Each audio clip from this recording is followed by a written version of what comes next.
to introduce the first panel, which is on reassessing the potential of Islamic finance to provide economic panaceas in and post-COVID-19. We are glad to have some of the well-known leaders and experts in Islamic finance industry with us here to share their views. Start video. To chair the session, let me invite a veteran in Islamic economics, banking and finance, Professor Humayun Dar, Director General at Cambridge Institute of Islamic Finance in the UK, who will then introduce his fellow panelists. Professor Humayun, the stage is yours.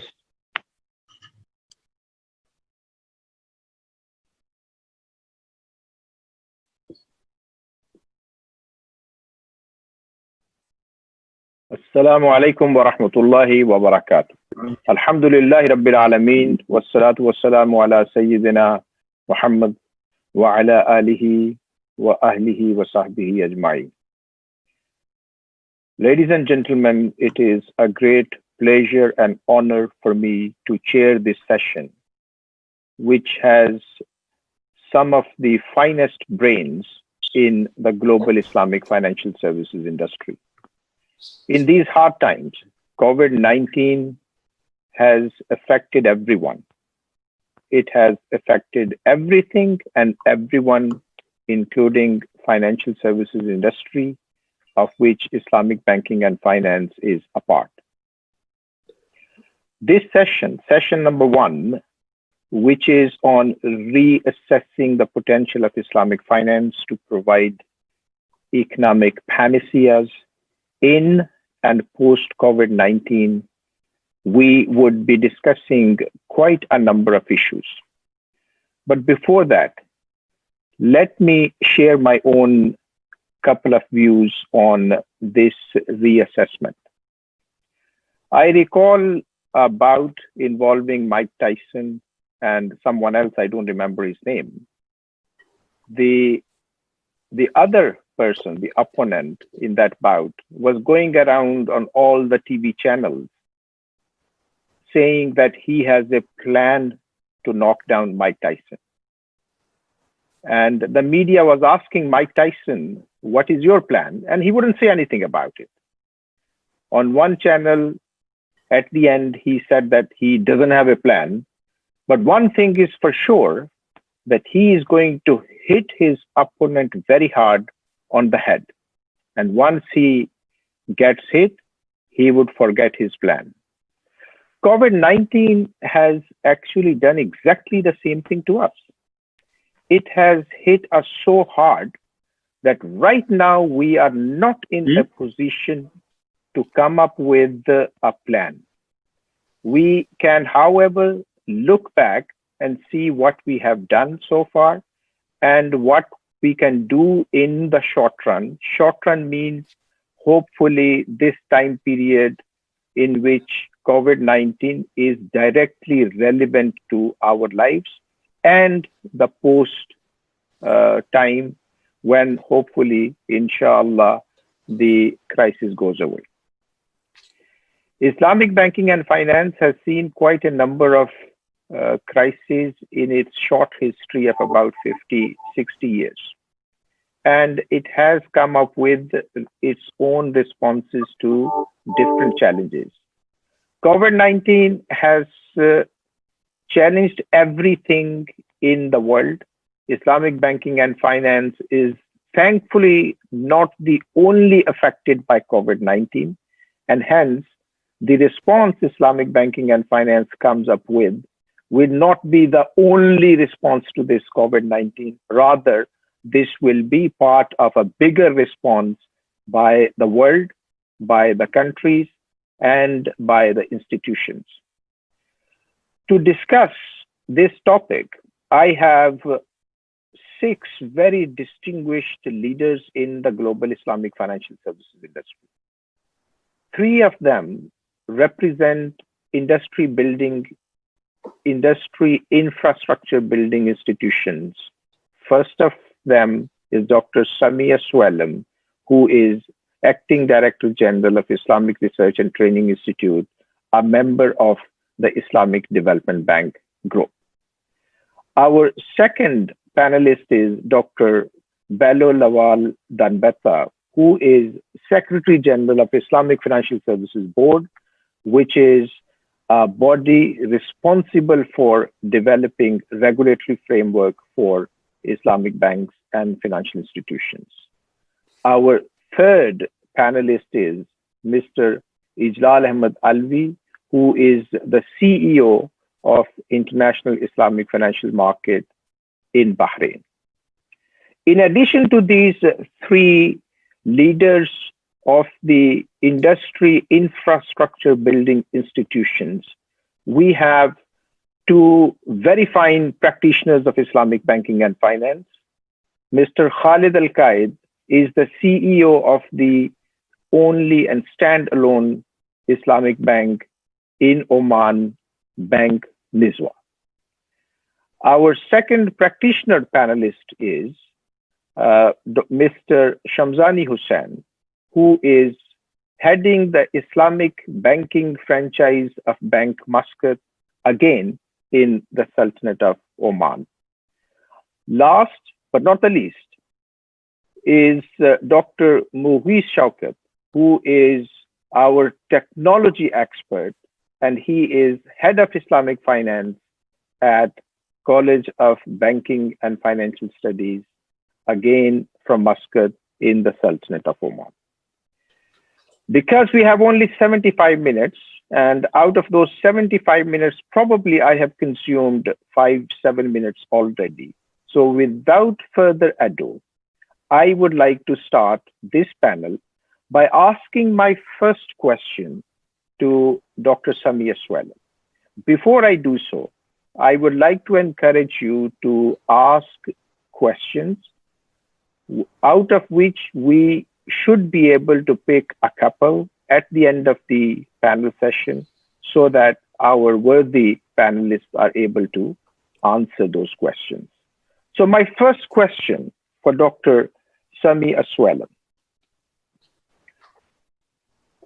Dr. Sami, despite heavy claims by Islamic banking and finance to offer an alternative system of finance, Islamic banking and finance has not been able to exploit in the past different opportunities to provide credible and workable solutions which could be deemed novel and workable and new ideas to banking and finance. So do you think that COVID-19 would be an exception in such a way that Islamic banking and finance would be able this time to assert itself to become relevant in the global banking and financial services industry? Dr. Sami Aswalan. Bismillah ar-Rahman ar-Rahim. Alhamdulillah. Salatu wassalam ala Rasulullah wa ala alihi wa sahbihi wa wala. Thank you, Brother Human Dar, and thanks to AAOIFI for organizing this August virtual meeting. I'm very honored to be participating in this esteemed panel. Did the Islamic finance industry learn the lesson? Did they capitalize on the opportunities? That's a very good question. But to be fair, we should ask the same question to the conventional industry as well. How much did the conventional industry learn from the global financial crisis? Are they now less risky? Are they now less systemic or threat the economy with less systemic risk? And the answer, I think, is that not much. It's almost the same, if not worse. The financial system, the global financial system, did not change much. Now, to be fair to Islamic finance, we should always remember that it is the ideas that make the difference, not the size. It's the power of ideas, not necessarily the power of size. Now, what did Islamic finance make an impact, I think, was reflected in Basel III. Now, if you read Basel III, which was formulated after the global financial crisis, you can see there the elements of Islamic finance sitting there without, of course, calling them Islamic finance. So let me read to you, although I know I have only very few minutes to for my comment. So let me read to you some paragraphs from Basel III. Why did the committee of Basel revise the standard, the banking standard, for a third version? So let me start reading, quote, to improve the banking sector's ability to absorb shocks, thus reducing the risk of spillover from the financial sector to the real economy. Quote, help ensure that the banking sector serve as a shock absorber instead of transmitter of risk to the financial system and the broader economy. A strong and resilient banking system is the foundation for sustainable economic growth. Now, if you read these statements, you think that you are reading a paper on Islamic finance. Well, it is not an Islamic finance paper. It is Basel III. This is the introductory paragraphs of Basel III. So you can see that there is some impact of Islamic finance on the global economy or the global financial system, although indirectly probably. So it is the power of ideas. To be fair also to Islamic finance, we are seeing more and more innovative ideas coming to the industry through, for example, awqaf, through fintech, through crowdfunding, that would probably make a greater impact on the future of the industry. So is the industry learning? Well, I would say yes, but it takes time. Does Islamic finance have an impact? Yes, but not the way we think of it. It is not that individual Islamic institutions or financial institutions have an impact. It is the ideas that has an impact at the global level. Thank you. Thank you very much, Dr. Samir Swellam. I was expecting an excellent answer that you have given in response to my rather provocative question. The summary of your answer is that we might not be able to see a direct impact of Islamic banking and finance in the wider world. However, it is registering its presence by way of spreading the strong ideas on which it is based. This is true. And we are happy that Islamic banking and finance is making progress. And this progress, inshallah, would continue in the future as well. So after our first or introductory question, I would like to go to my colleague, Dr. Bello Lawal Danbeta. As I said, he is the Secretary General of Islamic Financial Services Board. Now, when we look at COVID-19, unlike the global financial crisis of 2008, 2009, everything has been affected this time, putting the global economy into a state of shock. Islamic banks and financial institutions are not an exception.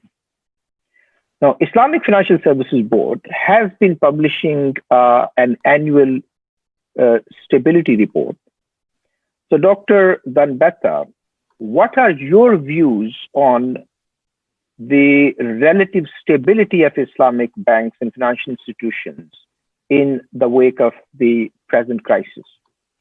Although we know that the profit loss sharing based products are relatively less and a few in the activities of Islamic banks and financial institutions. Do you think that a better proportion of PLS-based products would have better helped Islamic banks and financial institutions to cope with the present crisis? Dr. Danbeta. All right. Assalamu alaikum wa rahmatullahi wa barakatuh. And Thank you very much, Prof. Humaindar, for this excellent presentation of the question.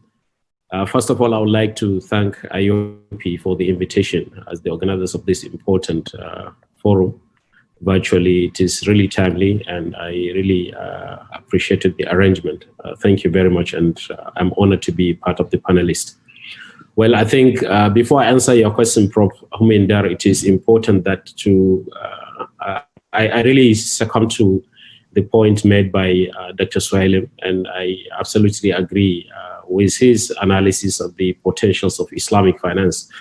And talking about the implications of COVID-19, I think we cannot be overemphasized in the sense that even a small child feel the implication of COVID-19 because his freedom of going outside of his home to play on the playground has been taken away from him. So, I mean, this is to the extent that the COVID-19 has impacted all of us.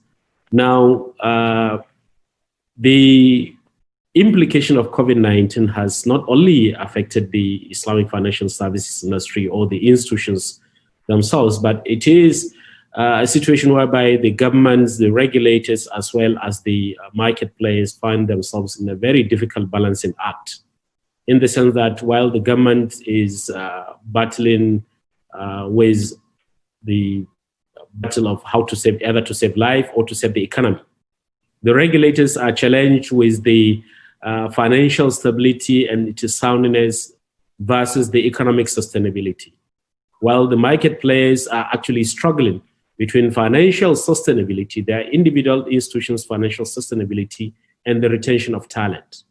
So this is to the level that the extent of the dilemma that the global financial system finds itself, which Islamic finance is not immune to this and is part of this system. So what I will say with regard to Islamic finance, it is time for the industry experts to demonstrate the resilience as well as the capabilities and the superiority of Islamic finance by embracing more of new initiatives and structuring new products, not only on profit and loss sharing products, but basically any product that will enhance financial inclusion as well as bring out the new model of Islamic social finance that's being propagated, and as well as the Islamic social banking and finance model that is being propagated. This is quite essential at this time around, and because we know with the partial lockdown in many countries, small businesses are most hit with this pandemic, in the sense that they have to close their shops, and they rely more on financing from banking and other institutions. And now that they cannot operate because of the partial economic lockdown or the total lockdown by many countries, that really puts the banking institution as well as the Islamic financial institutions as well at a risk.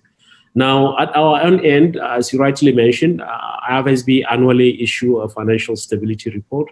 And in our financial stability report, we try to make an analysis of all the areas that are going to be potentially affected with regard to any shock or vulnerability or any potential risks that is affecting the industry.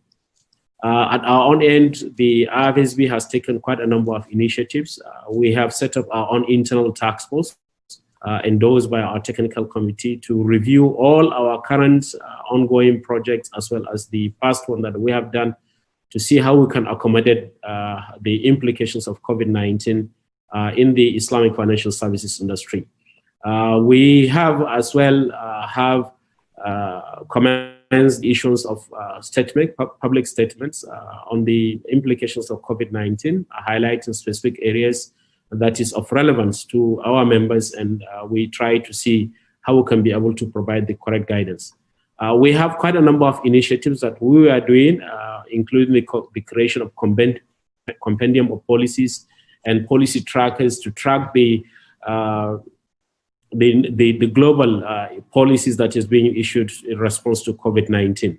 Having said that, the one potential area that I would like to highlight, or key potential areas that I would want the regulators as well as the market players to focus is the potential increase of cyber risk security, the cyber security risks, due to the fact that a lot of people are working from home, and we have been struggling with this. So people will be trying to access their servers, and the financial institutions will be exposed to this kind of new risks as well. There is going to be a potential increase in terms of the risks of creative accounting. Some financial institutions that are not doing well will be able to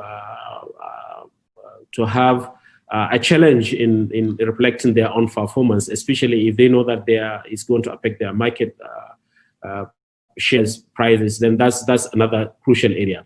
We also be very concerned in terms of the regulators not relaxing the prudential requirements related to maybe capital buffers, as well as the provisionings that is being required by financial institutions to make with regard to the classifications as well, the assets, relatively prudential requirement related to disclosures. These are all areas that we are very, very much concerned.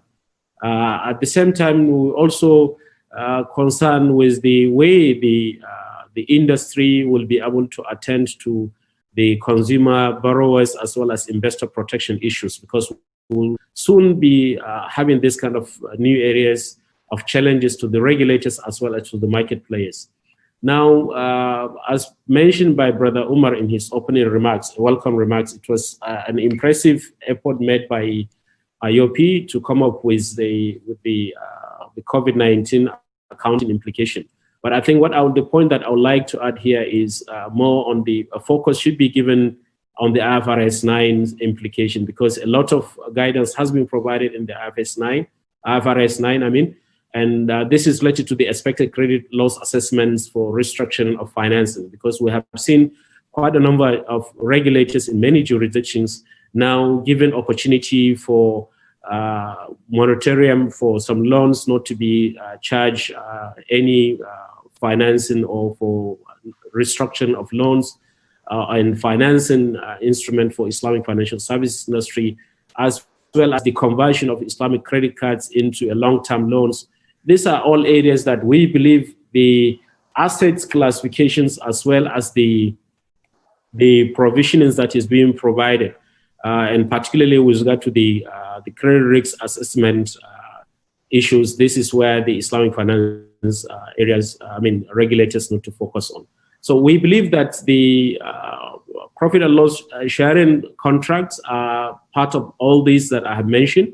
And I think we believe that it will give an opportunity for Islamic finance to show its resilience, looking at the implication of COVID-19. But if we look at the balance sheet of the banks now, predominantly is more on the Murabaha side. But I think, which is a good point that Prof. Huminder, that you raised this issue that whether it is time now, it has been propagated, a lot of initiatives has been made to encourage the banks to embrace these profit and loss sharing arrangements to really foster the economic growth. But I think this is now the right time to really have a look at this. But as an international standard setting body, we also have to be concerned with the bank's capabilities in having the right capacity to monitor as well as assess the any profit and loss sharing ventures that they may go into enter into, particularly in areas whereby the banks doesn't have expertise, and particularly with the inherent restrictions of contracts like Musharaka and Mudaraba with regard to the Rabul Mal's intervention into the business. So, for the meantime, this is that I can share, and I hope that there will be more time to discuss a lot, and I hope that we'll be able to come up with something that is very concrete and useful to the industry and as well as to the participants. Thank you, Prof. Thank you very much, Dr. Bello Danbeta. In summary, basically, you are saying that profit loss sharing should be only one focus. There are some other important aspects of banking and finance. On a global level, we have been concerned with financial inclusion. We should be asking whether Islamic banking and finance is more inclusive, or at least as inclusive as conventional banking and finance. You have referred to the stability of the financial system overall as well. So are Islamic banks contributing to the stability of financial systems? And of course, being part of the economic system, are they contributing to the stability of economic system as well. And of course, a major focus should be on the social welfare, welfare of the customers and the welfare in the society as a whole. And you rightly mentioned that Islamic banking and finance has come up with an equally good response to COVID-19 when we compare this with conventional banking and finance. And I think this is a good enough performance of Islamic banking and finance in this crisis. Now, thank you very much for your perspective, and hopefully we would come back to you with some further questions towards the end of this panel. Thank you. Now, we have spent about 15-20 minutes into this panel, and I would not like to make it as dry as it sounds. So I would like to, before I ask my next question from a brother, Ijlal Ahmed Albi, I would like to ask him on a personal note, because Brother Ijlal, you were not in any rehearsals or in any technical logins. So I would like to ask you, if in 1 minute you could share with us, how are you dealing with your personal, family, and social life in the context of COVID-19? Assalamu alaikum wa rahmatullahi wa barakatuh. And yes, somehow I was there, but I could not really join the testing times. So my apologies for that, but I was following. And alhamdulillah, we are dealing here, this pandemic in the best way possible, while, mostly working from home. And plus, we are trying our best to continue our efforts in terms of making, Islamic services industry better, in terms of, working on the standards and some other aspects. So in all, alhamdulillah, we are all okay, and we are, just waiting. So this, pandemic, is over, and then we restart. Although there will be, as been said earlier, will be, challenges, will be, different ways, maybe perhaps, which we have to tackle.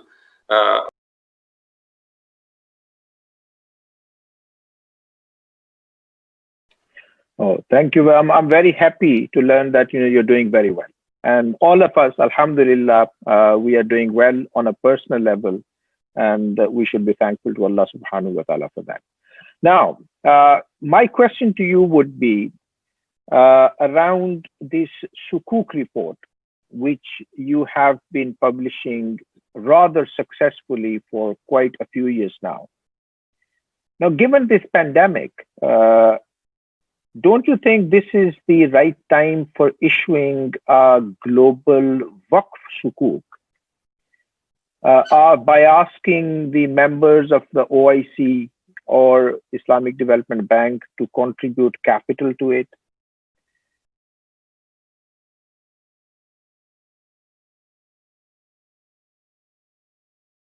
Of Maqasid Sharia, which are very much in line with the Sustainable Development Goals as developed and propagated by United Nations Development Program.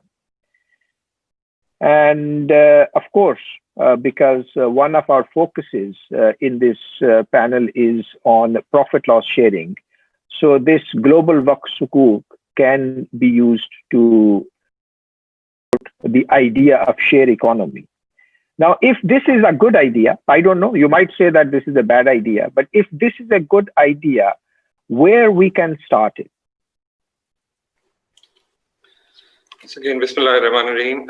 Yes, as regard to our report, naturally we are working on it, and as we always publish, so it gives us good sort of direction in terms of what has been happened in terms of issuance, how the structures worked. We mentioned about, over-reliance on Muraba, which Dr. Bello rightly mentioned. So from that report, our aim is to more see what has, how the issuance level has been, what kind of, is there anything new which has emerged, which can also support the industry. So our report aim is in that direction. So it's more covering those. Of course, now, we have to little sort of change it in a way that, how after post-COVID, how the situation of the sukuk market will be. I will be, like you mentioned, will be covering on the sukuk only. So this is something which we need to sort of put down in an analysis, what we are seeing at the moment in terms of, how the sukuk market will behave. So we are not really able to sort of put down, until things become clear, but we will sort of put down that, the market should expect changes, once post-COVID. I just want to give a very brief sort of, what has happened in 2019, just people to see it has been a good year, and our report will, confirm that in terms of 2019's issuances. We had record issuances from domestic and international issuers. We had, a good sort of, in terms of early 2020, in January, we had a Formosa sukuk, which has been good in terms from Taiwan. So that's something which is bringing, a new aspect into Islamic finance. And we are also looking at, Egypt finally entering from the corporate sector. So overall, what we saw till February, things were, looking quite positive. Since then, naturally, now what we see is the market, has sort of, in some cases stand still, at least the international sukuk issuances. What we see now is more of a domestic, sovereign. If you see, 2008 financial crisis, I think this event is bigger, definitely. But if you see, those are sort of times when the corporates start really struggling. And it's always natural, the corporate, the way, they sort of, have to deal with the financial crisis when it happens. And this is something which we are now seeing in terms of certain international corporate basically are going into, again, we have to see, unfortunately, the cycle of restructuring and default. We have some precedents there in terms of, how to deal with that, but this is something which has become a reality. We also have seen, in terms of, how the sovereign probably to meet their fiscal deficits will be probably issuing. We have seen already, issuances coming in from various countries, including Pakistan and GCC and other countries, Indonesia as well. And we have, issuances from, Africa has been active. And short-term market also, naturally these are more from the ILM. They have some international sukuk, but overall, it's more domestic.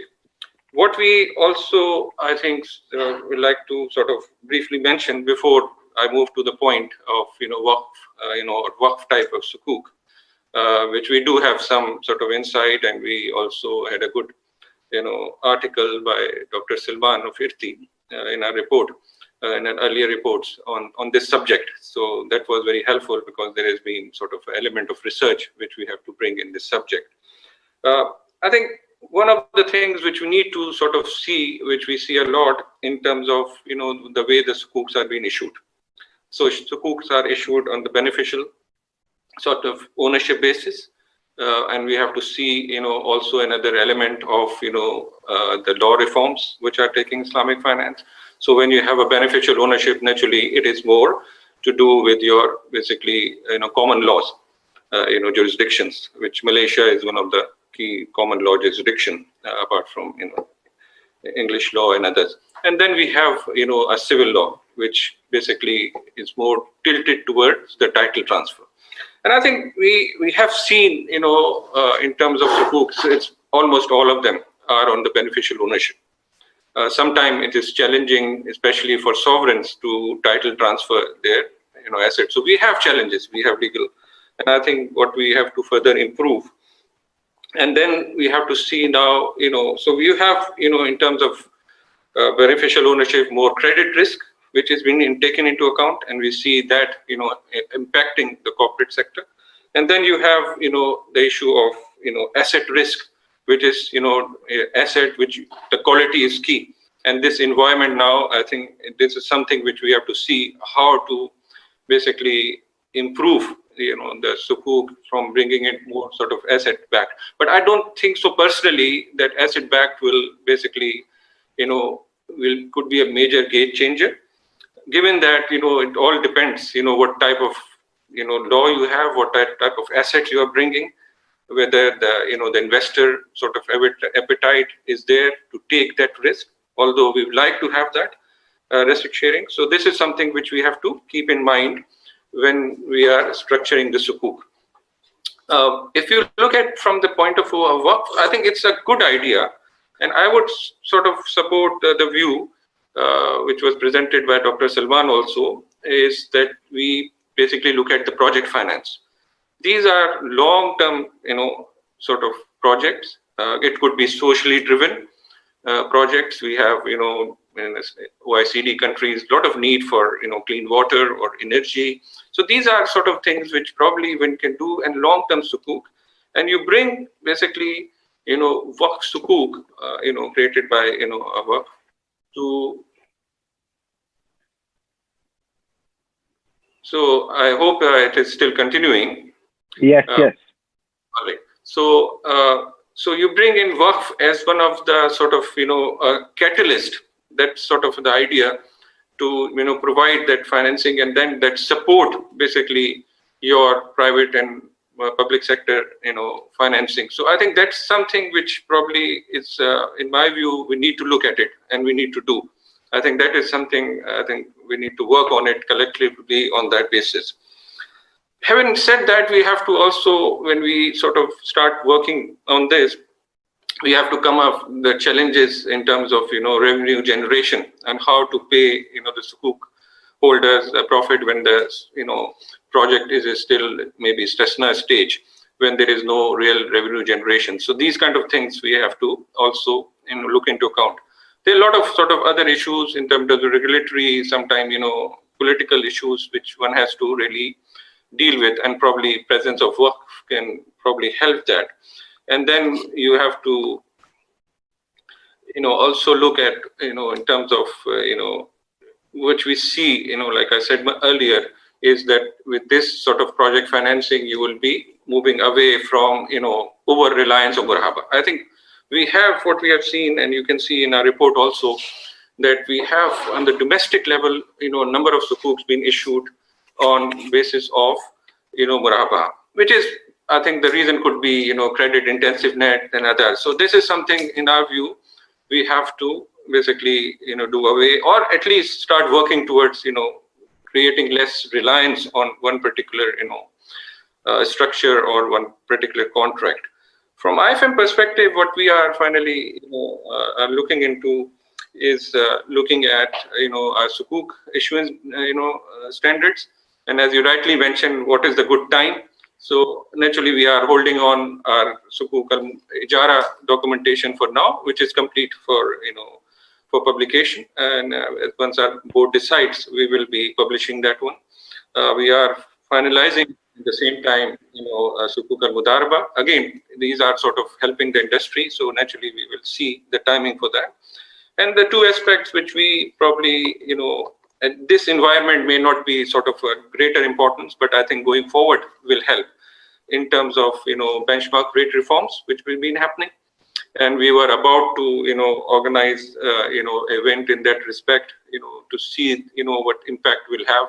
Also looking at, the Islamic rate, whether we, that should be also tackled. So these are the things which we are sort of looking into at the moment, which we are trying to help. Thank you very much, Brother Ijlal. So basically, if I refer to the question, you are saying Waqf sukuk is a good idea, and we should identify certain areas for which it has more relevance. In particular, you have mentioned project finance, which is of long-term nature, and a Waqf sukuk may be suitable for this kind of projects. And of course, you didn't mention, but a Waqf sukuk can be very much relevant in meeting the sustainable development goals. If a general Waqf sukuk is issued for the 17 sustainable development goals or 5 maqasid sharia, whatever we want to emphasize on, and later on, certain smaller sukuk based on Waqf can be issued for the individual sustainable development goals, like no hunger, zero poverty, etc.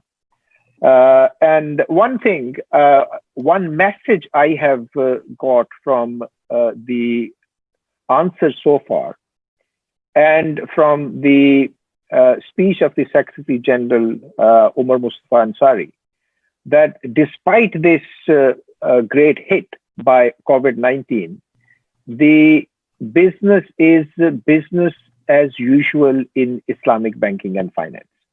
Okay. So the things are moving. Yes, okay, there have been a lot of considerations of the situation. However, the things are moving, which is, alhamdulillah, a good sign. So thank you very much. We might come back to you with some questions at the end of the panel. Now I go to our brother Khalid Al-Qaib, who has been running Bank Nizwa very successfully for quite a few years now. And my question to him would be related to Bank Nizwa. And this would be, about the impact of COVID-19 on the practice of the bank. Has COVID-19 affected you as Bank Nizwa adversely?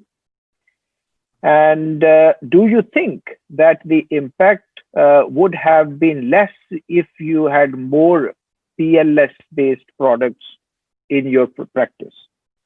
And do you think that Bank Nizwa would go back to the track quicker than its conventional peers once some kind of normalcy returns to the market?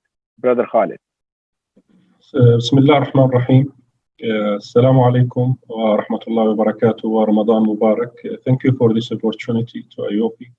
And thank you, Professor Humain, for your question. I'd like to take your question in three parts. Maybe the first one will be the impact on Bank Nizwa being part of the banking system. The second on the profit loss sharing contracts and their impact. And finally, inshallah, talking about the recovery stage. Started with the impact on the banking system. As you are aware, and without repeating, COVID-19 impact coming across a global impact, health and financial system.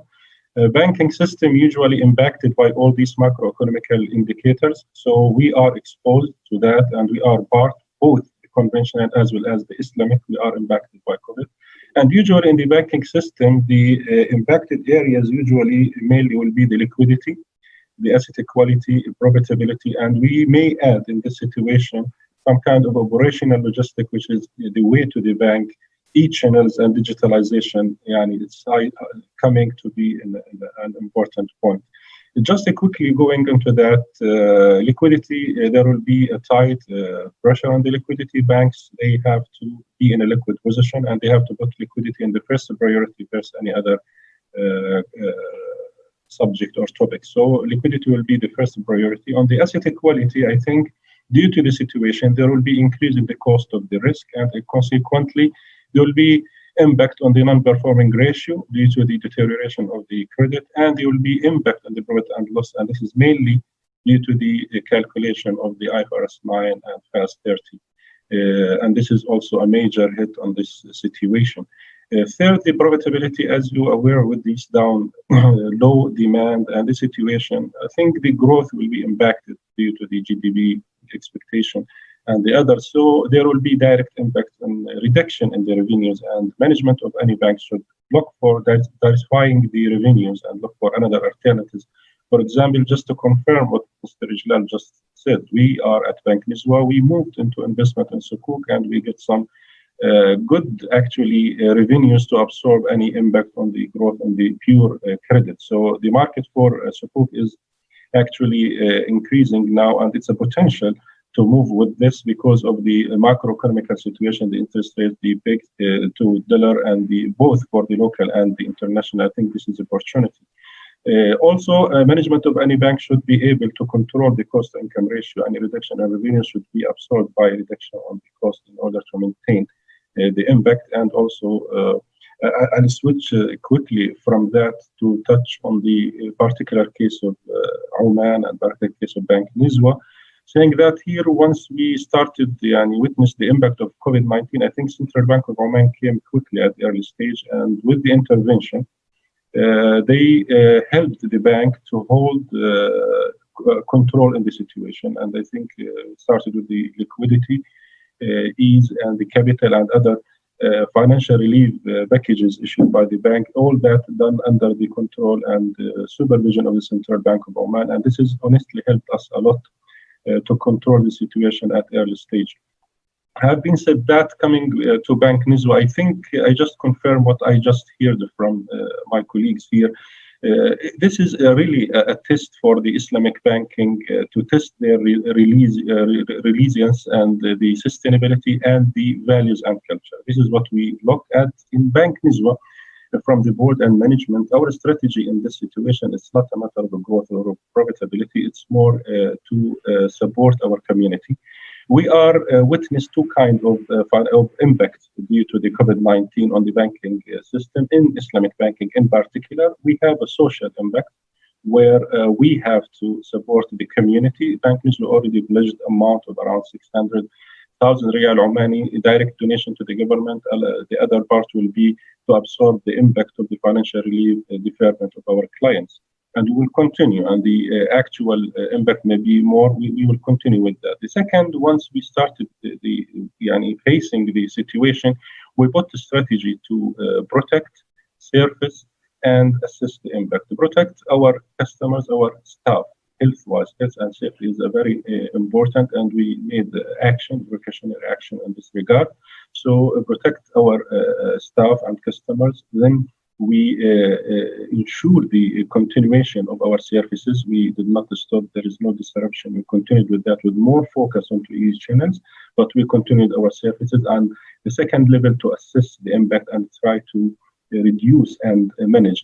Our aim actually, and this is very important, we believe we are taking a balanced approach because we have stakeholders with the bank. We have shareholders, we have depositors, we have the clients of the credit portfolio, and we have other interests we have to adhere to the regulatory. So I think in this time, the best way is to have a balanced approach to preserve the value of all the stakeholders of the bank. We will not only give financial relief to our clients because of something. We are looking for sustainability to stand next to our clients in retail, in SMEs, in corporate, to actually help them to navigate these challenges at difficult time. And we will be maybe meeting next year with them, and they are passing this difficult situation. So we have to sacrifice on one side in order to maintain the sustainability and in order to test our values, which we strongly believe. This is one side. On the financial side, there is two parts. The first part, which is I talked about the financial relief program. We did deferment not only to the affected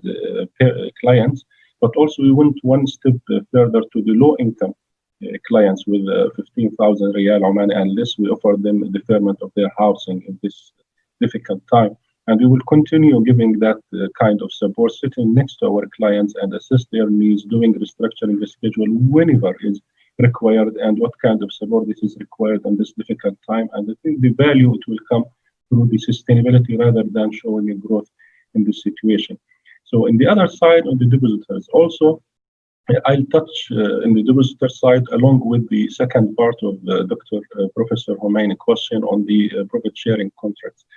Actually, I would like to confirm here, I disagree on the profit loss sharing contracts help the bank, or we are seeking more into this because, as mentioned also by Dr. Bello, if you have a look to the financial statements of the banking system at total, and you can check on that, we have a different kind of contracts. We have profit loss sharing contracts like Musharaka or Wakala bil-Istithmar, but we have also lease-based contracts like Ijara and forward Ijara, which usually they have a big portion of the balance sheet, and we have sales-based contracts, which is Murabaha.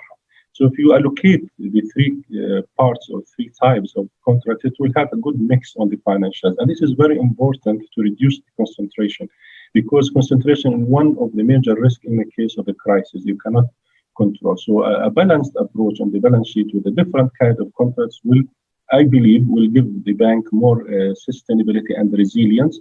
And on the diversification of the revenues at all, you have equities, you have investment in sukuk, along with the financing, you can have a mix to maintain the yield. And currently, we did not see any kind of capital loss, which actually passed to the depositors. Instead of that, we're still actually managing that in an acceptable level, when we are taking the impact of the COVID-19 to an acceptable level.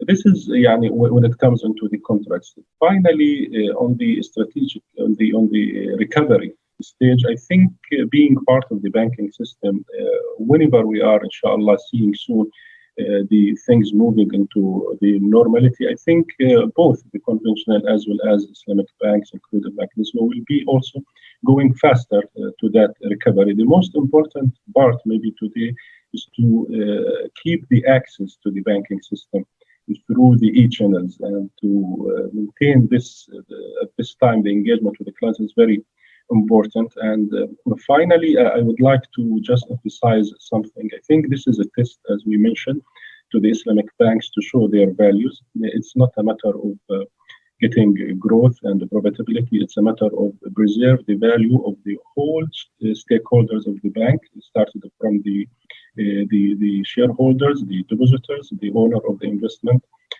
accounts, along with our clients on the financing. So the challenge today, management of banks should be careful when they are deploying the fund of the shareholders, of the depositors, in an acceptable risk, with a mitigation, with an acceptable yield.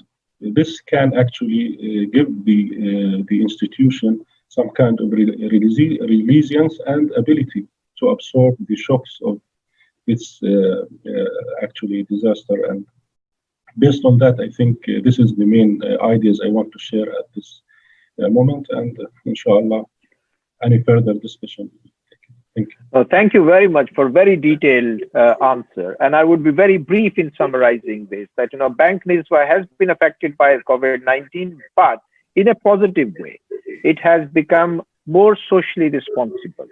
In the crisis time, any organization, whether this is business organization, charitable organization, they have to show their human side. And Bank Niswa, like a number of almost all Islamic banks, and of course conventional banks, they have shown that they are socially responsible, and they have come up with a response which is favoring their customers and clients. And this is a good thing. I think this is a new phase of banking, including Islamic banking, in the midst of this crisis. Now, I would ask the same question with a bit of twist. Our brother Shazwani Hussain, who is heading the Islamic banking franchise at Bank Muscat. Now, how COVID-19 has affected Bank Muscat, which is a conventional bank with an Islamic banking window. Do you think that conventional banks have a kind of comparative advantage over Islamic banks to combat crises like this one? And how, as head of Islamic banking within a conventional bank, you are facing some Islamic banking specific issues in the context of COVID-19 crisis? Brother Shazwani. Bismillahirrahmanirrahim. Assalamualaikum warahmatullahi wabarakatuh. Alhamdulillah rabbil alamin, wassalatu wassalamu ala ashrafil anbiya wal mursalin wa ala alihi wa sahbihi ajma'in. Thanks very much for the very relevant question, Professor. And thank you to AAOIFI and the organizers for inviting me to this very important conference. Firstly, I must humbly say that given that this crisis is unprecedented, there has been no ready manual for us to refer to, and it has been a steep learning curve within a very short space of time for all of us throughout the financial system, be it banks, standard setting bodies, infrastructure building institutions, Islamic scholars and regulators to quickly adjust and adapt to this new global COVID-19 norm. I will first answer the first part of your question, which is how has COVID-19 impacted Bank Muscat? And in the interest of time, I will also try not to replicate what Brother Khalid has covered from an Islamic banking perspective. Well, I believe as a bank, the challenges faced by Bank Muscat as a result of COVID-19 is quite similar to the challenges faced by any bank globally, as well as our counterparts in Oman, both conventional and Islamic. This includes our responses and reaction to specific and various regulatory guidance, our adjustments to social distancing and safety measures, our agility to offer alternative and workable solutions to meet our customers' banking needs within a scaled-down operational environment, our ability to test our contingency and business recovery methods within an unprecedented circumstances. Now, I'm saying this because I believe no bank has anticipated and included COVID-19 measures into their business recovery plan. And most importantly, our responsibility to put the nation's interest as our highest priority. As a bank with the largest market share and with more than 2 million customers in Oman, Bank Muscat is always perceived as a benchmark in terms of market leadership. Hence, this is where we do carry the accountability of ensuring we provide the appropriate support to the institutions, businesses, and individual clients that are affected by the COVID-19 impact. In the case of Oman, it is worth highlighting that the Central Bank of Oman has issued very clear guidance in terms of how the banking industry should play the role in supporting customers affected by COVID-19, and at the same time avail measures to support the banking industry cope with their own fiscal and liquidity management challenges by relaxing a number of key regulatory ratios, which include firstly, lowering the capital conservation buffer by 50% from 2.5% to 1.25%. Secondly, increasing the lending ratio from 87.5% to 92.5%, and also reducing the repo rate with the central bank by 75 bips to 0.5% to avail cheap liquidity to the larger conventional banking industry, although this repo option is currently not available to the Islamic banks and Islamic banking windows. Coming to the second part of your question, Professor, given that the Islamic banking industry is relatively new compared to conventional, I have always taken the view that for the Islamic banking industry to experience a quantum leap, particularly in terms of growth and operational resilience and capabilities, we should always look at the conventional banking industry as a benchmark, whilst maintaining our strong Sharia DNA. This is where Mithaq, as an Islamic banking window of Bank Muscat, has significantly benefited, particularly in minimizing the impact of COVID-19 by replicating on best practices, technology, processes, operational strength, and the large network of Bank Muscat in dealing with this crisis. For example, to facilitate our customers' needs during this crisis period and to provide uninterrupted banking services, Mithaq's customers, particularly in remote and interior regions of Oman, are able to leverage on more than 160 ATMs as well as cash and check deposit machines across Bank Muscat's branch network, in addition to Mithaq's 20 branches. It is worth mentioning that the prevailing regulatory framework for Islamic banking entities in Oman treats Islamic banking windows more or less as an independent entity, specifically relating to compliance of regulatory ratios. Hence, the challenges faced by Mithaq during this crisis are more industry-based and largely similar to other Islamic banks. So this includes challenges pertaining to product structures, while adhering to regulatory guidance on financing deferments for affected customers, as well as the lack of liquidity management solutions compared to our conventional counterparts. I believe conventional banks, on the other hand, has more flexibility in this regard, especially in terms of restructuring and rescheduling financing facilities and the available tools and solutions for liquidity management, be it from markets as well as facilitated by the regulators. Now, this, I believe, would be common issues in many other jurisdictions across the Islamic markets as well. On the final part of your question, Professor, whether conventional banks have a comparative advantage over Islamic banks, I believe it is debatable to a certain extent and depends on a number of relative comparisons. I'm sure you would agree with me, Professor, that from a larger scheme, factors beyond whether a bank is conventional or Islamic such as balance sheet size and financial strength, strong capitalization, liquidity and easy access to deposits and funding, credit rating, market penetration, market capitalization, business diversification, geographical spread, size of customer base, shareholder profiles, etc., will be amongst the main prerequisites which will determine a particular bank's resilience to withstand this crisis, especially over the longer term. From a global perspective, with the exception of a few mega Islamic banks, this is where the conventional banks would generally have the advantage in dealing with this crisis. Now, while the Islamic banking windows would naturally benefit from the strength of its conventional sponsors, being relatively new and smaller in terms of size and scale vis-a-vis the conventional counterparts, on the other hand, also positions Islamic banks and Islamic banking windows to be more agile and nimble, I would say, to adjust and react to this rapidly changing environment. Hence, I believe what's most important for the Islamic players during this challenging period are for us to perhaps firstly remain supportive and relevant to our customers, and this is where we should operate at the highest ethical standards, to be creative, proactive in finding and creating alternative solutions in collaboration with regulators, scholars, and various stakeholders, of course. Thirdly, to maintain strong level of capital and liquidity, especially over the longer term, because we do not know how long this crisis will actually, continue. To work with larger industry, including the conventional counterparts, especially in overcoming common challenges.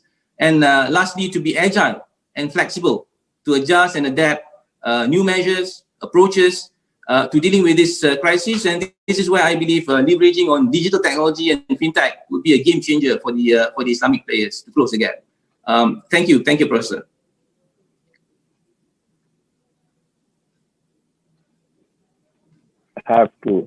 I had to unmute myself. No, thank you very much for a very detailed answer. And I have been reminded by the organizers that we are left with very limited time. But the your message was very clear. This is a crisis time, and Islamic banks, as well as conventional banks, they would deal with it based on the strength of their business. And you mentioned that the bigger institutions, whether they are conventional or Islamic, they would be in a better position to meet the challenges of this crisis as compared to the smaller banks and financial institutions. With this, I would like to go to our last panelist, Dr. Mughis Shaukat, who has been very patiently waiting for me to come to him.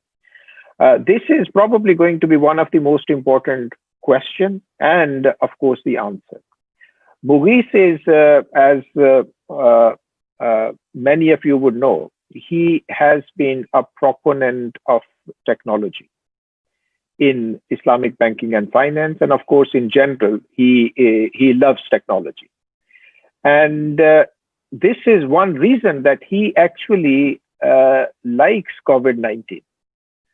COVID-19 has brought technology to the forefront of everything.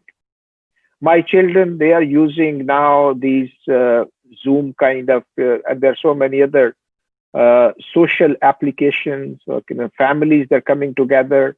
And of course, myself, I have not been a great fan of technology, but I have started loving it. So in the wake of this greater emphasis on technology and greater use of technology, Mughis, do you think that Islamic banking and finance would be able to adopt more profit loss sharing based products, or the situation would remain unchanged and the dream of so many who have been looking forward to an increase in the usage of profit loss sharing in Islamic banking will remain a dream? I was actually looking at the questions. A lot of questions are about profit loss sharing and its usage in Islamic banking and finance. And a lot of questioners, they have actually shown their disappointment that Islamic banking and finance has failed to use profit loss sharing to a satisfactory level. Mughis. Bismillahirrahmanirrahim. Assalamu alaikum, dear Dr. Dar and all of the esteemed panelists. Always an honor to be among the greats, thought leaders and influencers in Islamic finance. And you rightly pointed, Dr. Dar, that I am in love with technology and particularly financial technology because it helps me, see in bit of more semblance the adoption of risk-sharing aspect, which is also the essence of Islamic finance. Now, you see, what makes me a little more, although the crisis that we are going through, COVID-19, is not a happy state in any case, but in every crisis there is an opportunity. I think Islamic finance is being at least third time lucky right now to implement once again its essence, the original essence of risk sharing in Islamic finance. We lost the implementation of its original model when it's rejuvenated in 60s. We lost it again when the financial crisis happened in 2008. Everybody pumped about Islamic finance. It was insulated, blah, blah, blah. But we ended up seeing in 2020 that we're still not seeing the whole wholesome implementation of its essence of risk sharing. And this is why when we were designing this virtual forum, thanks to COVID-19 and gathering all you guys, our main focus behind this was to use this crisis-driven opportunity and rebrand, reassert, reassess the value proposition of Islamic finance, which is nothing but risk sharing. And we thought that through this conference, there is this huge need that has been created, luckily, to rebrand and reassert Islamic finance through its original essence. What we see right now is that the world is now in a twin pain. One is the health disaster, the other is an ensuing economic disaster. We are now living in an age of a new normal where idiosyncratic risks and systemic risks are now very tightly intertwined. Now, what it does is that it allows us to create another new normal by our own selves, where to mitigate these intertwined idiosyncratic and systemic risks that have been caused by this new normal of COVID-19 scenario, we have to create our own new normal by amplifying unity, cohesiveness, collectivity, commonality, with world working as one nation to fight through this age. This is the whole mantra. And if I put it in a Islamic financial jargon, the word unity, cohesiveness, collectivity, working as one nation, commonality, it is nothing to me but synonyms of the very essence called risk sharing. The world right now, through this scenario, is craving for risk sharing, value proposition of Islamic finance. It is such a potent value proposition of Islamic finance that it will not only avoid/absorb any black or even green swan events, but at the same time, it proves itself as an anti-fragile system. Now, when we are, very often, and you and I have been together in a number of global events, and I can recall a few instantly, I think back in Pakistan or Turkey when we were together last time, we've seen a lot of the times that, Islamic finance system is called or referred to as a PLS, or a profit and loss sharing system. This to me is a bit of a worry because it makes me feel that there is apparent cognitive deficiency or a cognitive dissonance among the stakeholders or participants of Islamic finance, because when they term it as profit and loss sharing, what they're trying to do is they're trying to just defocus its whole fitra from a result orientation or the outcome orientation aspects of it, rather than the model or essence orientation aspect of it. Now, notice something. This is very, very fine, thin line between this, and if you're clear, you will know about this, that profit or loss sharing is ex post the risks that you take and share them. Yani it is ex post risk sharing. So the right way to frame Islamic finance is to call it as a risk sharing focus system rather than a profit and loss sharing focus system. You don't want to define it from its ex post version. You want to define it from its essence, from its model version. The moment you define this from its model version, all of a sudden you would see that even if I want to implement this model version, and I see the folks starting and bashing Islamic, sometimes, poor brother Khalid from Bang Nizwa and Shamzani, you don't want to be in their shoes, because they're not only pressurized by the community as well, the stakeholders, to all of a sudden have a magic wand and come up with a true risk-sharing driven version of Islamic finance into practice, But at the same time, they've been Sharia scrutinized while they have to maintain their numbers end of every year. So it's a very, very tough nut to crack. And sometimes, I feel sad for them because they're in a hot seat. So what happens over here is when you start defining Islamic finance from its essence rather than from its ex-post version, all of a sudden pictures become clear. And once risk sharing becomes clear and you can frame it through risk sharing, then you can see that what sort of challenges the system will face. You see, again, I'm repeating myself, the whole essence or among the main essence to organize this whole virtual forum was to come up and rebrand Islamic finance and how potent it is through its mechanism or the fitrah of it to fight the situation, the mess that COVID-19 has put the world in. Now, having said that, I want to go very quickly because we are pressing for time. Islamic finance has been and is still sharing a lot of real original challenges. I'm not talking about challenges which sometimes people see as effects and they start terming them as challenges, but I'm talking about challenges that are actual challenges, the causes, not the effects. First challenge for me to implement COVID-19 needed / risk sharing version of Islamic finance, which the world is waiting for, is to provide Islamic finance a level playing field for us.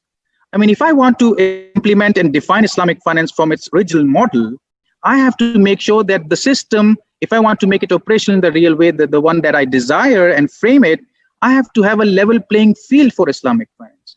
Currently, there is a edifice of structural, institutional, administrative, fiscal, monetary, legal, what may you not have, that favors debt finance system.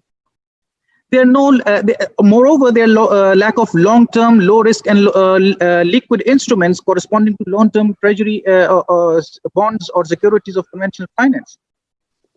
The legal jurisdiction, the arbitration is a problem, and a number of the jurisdictions are still very hostile to Islamic context vis-a-vis their understanding and adaptation. And last but not the least, which is the mother of all the challenges, is the human capital issue. Guess what? Because we have not been able to address and implement Islamic finance, as I said, this is a third time lucky opportunity for Islamic finance to come back to its fitrah and be implemented in the same way. And by the way, it's not me saying that. A few years back, when I was about to move to Oman from Kuala Lumpur, which is virtually a second home for me, there were two very prominent and extremely important declarations that were done. One was called the Kuala Lumpur Declaration, the other was Jeddah Declaration. In summary, these declarations were produced with us, to me, is a status of effective fatwas because a number of influential Sharia scholars vis-a-vis Islamic economists sat together under one roof and deliberated the next version on the next phase of Islamic finance, and they concluded unanimously that the only way Islamic finance can achieve maqasid al-Sharia and fulfill its expectations is when it's actually adopt risk sharing. I'm not saying stop doing debt financing, but what I'm trying to say is that, try and focus a little more on risk sharing. When I say risk sharing, it does not necessarily mean only mudaraba and musharaka. Remember, risk sharing is the main qanun, it's the main law, which can be implemented in different ways. If my need serves me that I'm a trader and I'm a good trader, I can implement the al-bay' qanun through trading activities, and I then employ murabaha, salam, istisna, and whatnot. If I'm a business-oriented investor, I want to adopt al-bay' or risk-sharing fitrah of Islamic finance, and I can do that through the musharaka and the istismar contract. So the Islamic financial system, through its main qanun, has given us so many options as per our suitability to divert this qanun in best possible manner which serves me. So I can use risk sharing, I can use it through istismar. I can use risk sharing, I can use it through tijara. I can use risk sharing, I can use it through ijara. I can use it even through waqf, even through takaful, even through zakat. These are all different modes of performing the same qanun in different needs and different dynamics. Bearing in mind, the current status of Islamic banking is as we all know, over 90% of the global Islamic banking balance sheet is debt-based balance sheet. It's debt-based contracts, murabahas, tawarruk, and all similar derivatives. Again, I'm not against debt products, but what I'm saying is you become a sitting duck for any black swan event to happen. It's just you're too small right now that things do not go as noticed as to the conventional system. But having said that, if, for example, you focus too much on the 90% debt-based, tijara-based albaya, or tijara-driven albaya to murabahas and its derivatives, what you're doing is that you're keeping the overall economy stagnant. It is neither going up nor going down, because to do tijara, you first need istismar to produce those products, the mudarabas and musharakas to produce for those products which you can do tijara on to murabahas and its derivatives. Now, whatever mudarabas and musharakas that produced you the goods, you've been now using them, and those goods, nothing new has been created. Those goods have been circulating back and forth. Money has been circulating back and forth. So economy is not growing. Nothing new is coming to the economy because it is less focused on the smart risk sharing or albaya, but more focused on the tijara model of albaya. So what happens is that sooner or later, you will achieve a plateau where the economic graph will start moving in a straight line, neither going up nor going down. However, if crisis or black swan events like the financial crisis or the COVID occurs, the only way is down, by the way. Now, the other thing that you have to notice that there is oil crisis independent of COVID crisis. There is economic crisis. Countries like this beautiful country, Sultanate of Oman, is facing fiscal deficits in huge numbers. So a number of solutions have to be, they can't borrow. I mean, the credit ratings are down, the cost of borrowing extremely high, debt to GDP ratio is historically high. When I first came to Oman, I thought that it's such a safe country economically, because at that time in 2014, debt to GDP was 10% to GDP. Now it's almost 60%. So these are serious strains. So one way that perhaps we can use this COVID opportunity vis-a-vis the oil crisis opportunity, as well as the economic overall condition opportunity in countries like Oman and other similar countries in GCC and outside. We've just talked about the Waqf Sukuk. It's a beautiful idea, fantastic idea. But having said that, please bear in mind the risk sharing or albaya practice through the Waqf mode is a category that is under the wealth redistribution modes of Islamic finance. It's not wealth creation. It's not a direct mode. It's an indirect mode.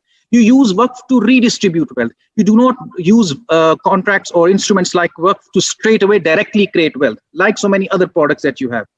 Now, while a sukuk on Waqf is a beautiful idea, must be implemented, and there is a session, next session on social finance where it can be extremely relevant discussion, I would go to an extent where you use a sukuk musharaka, which is not a normal sukuk musharaka, but it's a public and private partnership oriented sukuk musharaka, where the government and the society becomes musharak in that sukuk, and then together they grow the economy. Together they come out of this mess, join forces, join hands, and stuff like that. Now, potential of these sukuks are many. Guess what? While we are discussing this just few weeks ago, and while I'm discussing, I'm sharing a link. I'm sharing this wonderful link in this Q&A that we have, or in the group chat that we have. I'm sharing this link to everybody right now. There is this huge discussion going on in Europe where they're actually talking about exactly risk-sharing equity-based sukuk musharaka, which I've just mentioned right now. Europe is moving towards that solution where Europe, or the countries of Europe and the people of Europe, will, in this age of COVID-19, will join hands together and will create a common fund to facilitate the growth of the economy in this scenario. This is very reminiscent to what Misak has done. Intervene. Okay, this is actually we have reached the end of this session. Fine. Can you just in last one sentence summarize? Yeah, so Misak has done such a sukuk, beautiful sukuk, but you see, this is why I'm a huge fan of the financial technology, because financial technology is adopting the 101 modes of mudaraba and musharaka, or risk-sharing finance, in a much cheaper, much more user-friendly way. The crowdfunding, the angel investing, they are beautiful examples of how financial technology or fintech is trying to serve the actual mandate of Islamic finance, which unfortunately it is yet to serve. Big techs are coming. There's a huge session coming on technology where we'll be discussing big tech. I think the solution for post-COVID-19 version of Islamic finance, which I called version 2.0, technology-driven, is when Islamic finance can create a synergy or association with these big tech firms, the Googles, the Facebooks, when they are coming to finance. This, I think, will serve Islamic finance version 2020 or post-COVID-19 onwards. Thank you very much. Thank you very much, Mughis. Okay, I know that you had a lot to share, but unfortunately, we are limited by time. The message is very clear. Okay, profit loss sharing is one aspect, but more important is risk sharing. And the risk sharing actually can be done with the help of ijara-based financing, with the help of trade-based financing, and with the help of so many other products being used by Islamic banks. And the emphasis on profit loss sharing in a way is exaggerated. Islamic banks, if they implement more of risk sharing by way of the products they're already offering, that could be a certain improvement in the practice of Islamic banking and finance. Now, we have a number of questions. I think when I was browsing the questions, there are over 100 questions. And unfortunately, we will not be able to pick all those 100 questions. As I said in the beginning, we would be picking up a couple of questions. The first question actually happens to be for our brother, Dr. Bello Lawal Danbetta. And the question is, the person has referred to this recent standard by Islamic Financial Services Board. It says this recent standard has provisioning for profit loss sharing contract by a bank with a trading partner as zero. So provisioning requirement for profit sharing contract by a bank with a trading partner is zero, while for with a non-trading partner is 400%. And the question is, isn't this going to adversely affect the adoption of profit loss sharing by banks? You have to unmute yourself first. All right. Thank you very much. I mean, maybe the person did not really properly look at the standard and get to understand the risk weight that is being assigned for Musharaka and Mudaraba contracts as well. Because when you are dealing with someone that is dependent on whether it is being guaranteed by another central bank, or maybe it has some strong backing, or it is an instrument that is being issued by the government, where will you have a risk weight? Because the government have no risk in a sense, all right? But where you are dealing with somebody, an external or third party, so in that case, the risk is quite, you are exposed, and there is the level of exposure is very much higher. So that's why the risk weight has been assigned to such a level that to mitigate the bank from having more an extraordinary exposure. So I mean that's what I can say for now. But I think it depends on who you are dealing with. That's how the level of exposure is, and that's how the risk weights are being assigned for every transaction that is being classified for the capital adequacy standard. Thank you very much for a brief but very comprehensive answer. Now, my next question, not my question, it's actually asked by someone called Mariawati Binti Umar. And this is addressed to Brother Shamzani. The question is, as mentioned, banks have the options to reschedule and restructure their financing portfolio. Can you share its implications to the legal documentations, in particular for Islamic banks? Brother Shamzani. Yeah, thank you very much, Professor. Good question. There are various, as per what we are doing here in Oman, in regards to the deferments when it involves restructuring and rescheduling. Obviously, there will have to be, what do you call, rescheduling agreement that needs to be signed with the clients, and that is what we are practicing here, with our customers, Mithaq's customers. And again, as I mentioned, this is unprecedented. So, what we're doing is, first we actually take the guidance from the regulator, as our main manual, and then of course, the directive and guidance from our scholars in terms of how do we deal with this what you call changes in terms of legal documentation. And obviously, everything needs to be transparent with the clients.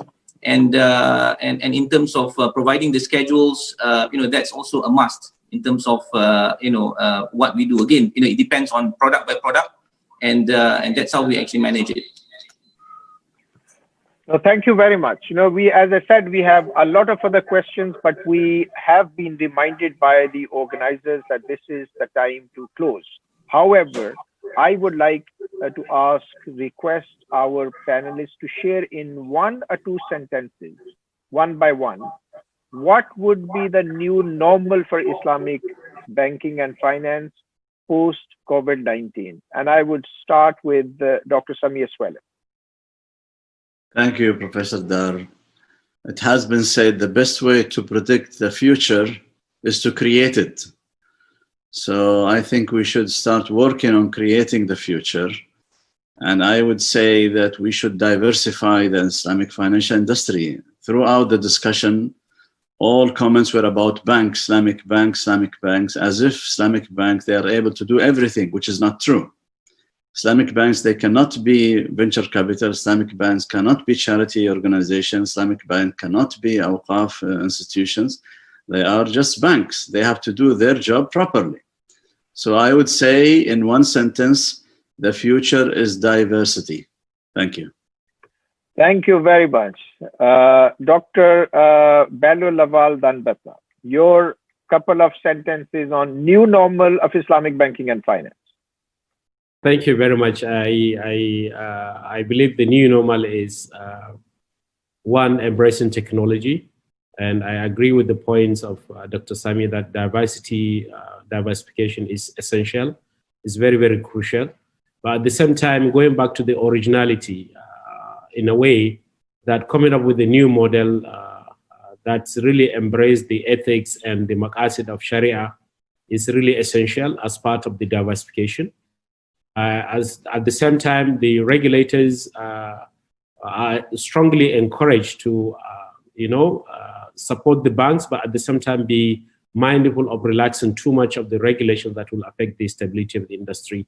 That's a new normal. So living with the challenge at the same time, ensuring the resilience and stability of the industry is crucial to the sustainability of Islamic banking and finance as well. Thank you. Thank you very much. Brother Ijlal. Yes, my point would be also working collectively. Also, I think that's the crucial thing.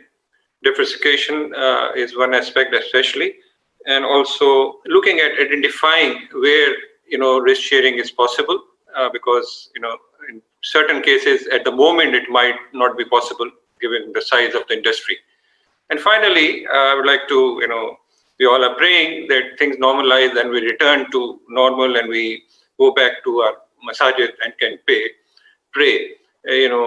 with Jama. I think that's something this Ramadan is teaching us something differently, and we pray what we're learning now can enhance our iman and also also working for the betterment of the industry, inshallah. Very well said. Brother Khalid. Yes, actually, I'll quote from my colleagues. I think technology and diversification will be the trend, but all should be based on the values and the Sharia compliant. We should always remember our values to keep the sustainability, inshallah. That's right. Thank you very much. Brother Shamzani. You have to unmute. What I would say is we need to be creative, proactive in finding creative alternative solutions in collaboration with the various stakeholders, and also to be agile and flexible to adjust and adapt to new measures and approaches. Thank you. Thank you very much. Movies? Yeah, so I think the new normal would be to focus on creating and producing more believers and visionaries in Islamic finance, technology adoption, and for regulators and standard setters to be a little more braver and more open towards this new age of Islamic finance vis-a-vis their role. Don't expect everything from bankers. Thank you very much. Our viewers from around the world, as I said, more than 2,500 people registered, and a vast majority of them are actually logged in right now. I enjoyed this session very much. And I'm extremely thankful to our 6 panelists who shared their views in this very limited time period in a very impressive way. This has been a successful experiment in Islamic banking and finance.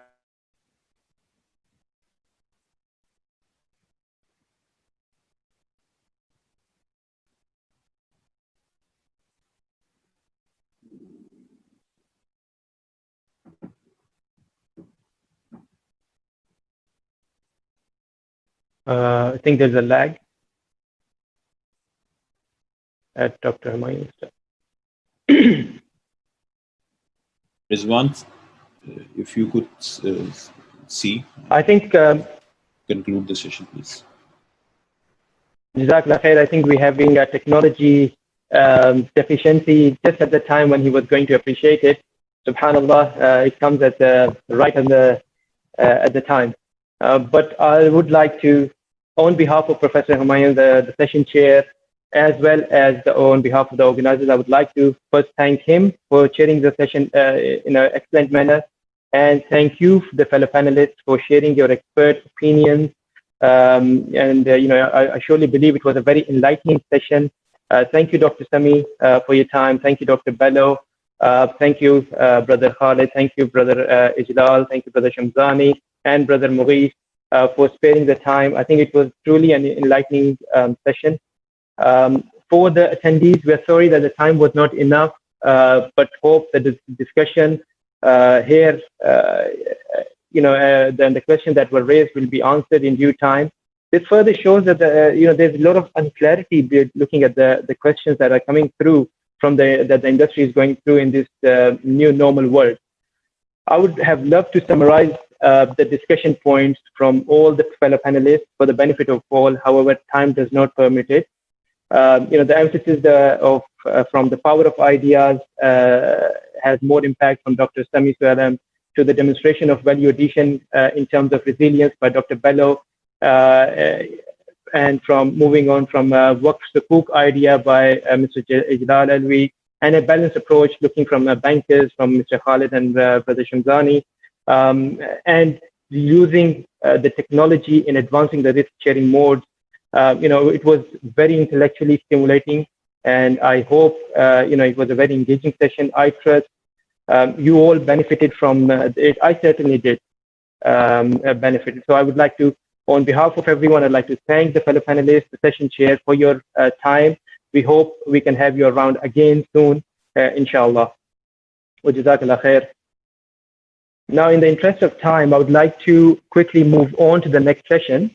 However, before that, I would like to announce the poll results. It was incredible in terms of the results that we had. You will surely soon see the results on your screen. It's very incidentally, about 100% of the people in attendance voted for it, which was incredible and personally very, very interesting.